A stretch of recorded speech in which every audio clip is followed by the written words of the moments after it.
Welcome to the Crop Insurance Podcast, the podcast where we dive deep into the world of crop insurance. I'm your host, Mike Rydell, a third-generation crop insurance agent, and I'm thrilled to have you join me on this educational journey. At our family-owned and operated business, we've been providing crop insurance expertise for generations. Our goal here is simple, to educate our listeners. Crop insurance can be complex and overwhelming, but I believe that understanding it is crucial for every farmer. So whether you're a seasoned farmer looking to stay updated or a newcomer seeking guidance, this podcast is for you.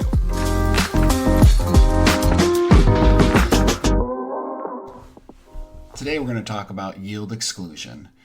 Before we jump into that real quick, make sure that if you haven't already have a firm understanding of how your basic APH works with different yield options, the YA, YC option, things like that. Make sure to check out our website to read about those or other podcast episodes as well, just so you have some idea. But if you already know about how APHs work, we can dive right in. So here's some verbiage from our friends over at Rain and Hail.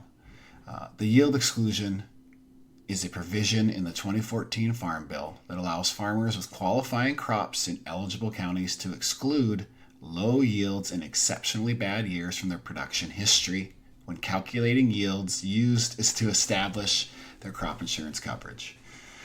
So what does that mean exactly? Well, what it means and the way I explain it is, so when you have a bad crop year, and in that same bad crop year, the county is declared a disaster, or in the federal crop provisions or the county actuarials, they say, yep, this year is going to qualify for the YE, the yield exclusion option.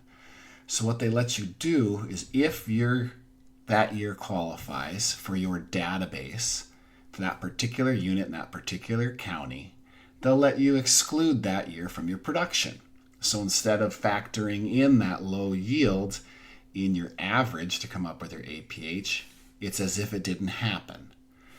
And so the only way that you can do that is if you have the YE option on your policy. And if you have it, then you can choose to opt in, which means to use the YE option and exclude that production.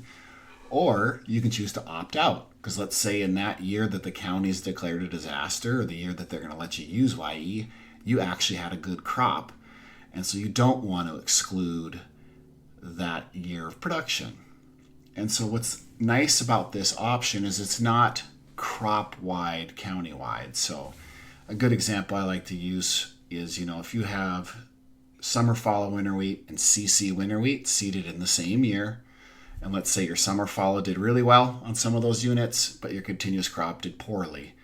Well, with the YE option, if that year qualifies in the following crop year when you go to factor your APH, you could say, you know what, I don't want to use YE on my summer fallows because those yields were great, but on this particular continuous crop winter wheat unit, home place continuous crop winter wheat that did poorly, you would be able to exclude just that unit's history for that year to help bump your APH up. So it's super helpful. And the only way you can do that is if you have the YE option. And you have to elect to have the YE option by the appropriate sales closing deadline. So you need to have it in order to use it. If you don't have it, you don't have the option. You got to elect that by sales closing. The other question I get a bunch is, what does it cost? Well, in theory, it's free. But by free, I mean if you had the YE option on your policy and you didn't use it, your premium would be no different than if you did not have it. If you don't use it, it doesn't cost you anything. But if you do use it, the way it works, and I guess the easiest way to explain it is your rate, your premium rate is based on your quote-unquote naked APH, just your simple average of all your history. And typically, the lower your APH, the higher the rate. And so and that's one way to look at it. And so you have that high rate for your original APH. And now when you use options like YE, YA, YC, all these different options, your APH gets a bump. So the massaged APH is what your coverage is based on. So now you're having a higher APH, that massaged APH, which is higher than your naked APH, which has the higher premium rate. So using that high premium rate times that higher coverage level, it's going to cost a little bit more than if you didn't have it. Now, that's all going to depend on how much of a bump you're getting from your YE. So in central Montana, Cascade County, wheat producers, I'm seeing 1 to maybe 3 bushels an acre increase in that YE. And so the premium increase really isn't that much. But the bump in coverage is, especially when you're talking $7, $8, $9 wheat. It makes a big difference. So I try to get almost all of my farmers to take it because I think it's useful. And the beauty is at sales closing, I can go in and quote that for them and say, hey, look, here's what happens if you use it. Your yields are going to go up to here. It's going to cost this.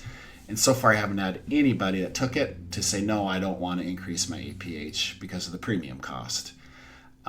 In different parts of the country or different, I guess, could be even in Cascade County in Montana, you could have a scenario where the YE gives you a huge bump in production in your APH, and so that premium would be substantial. And so you have to be careful of that. It's all going to depend on your particular risk. But again, YE, yield exclusion, is available on a wide variety of crops. It's been around since 2014 Farm Bill, so it's nothing that new. And I think that you should have it because it's better to have it and not need it than need it and not have it.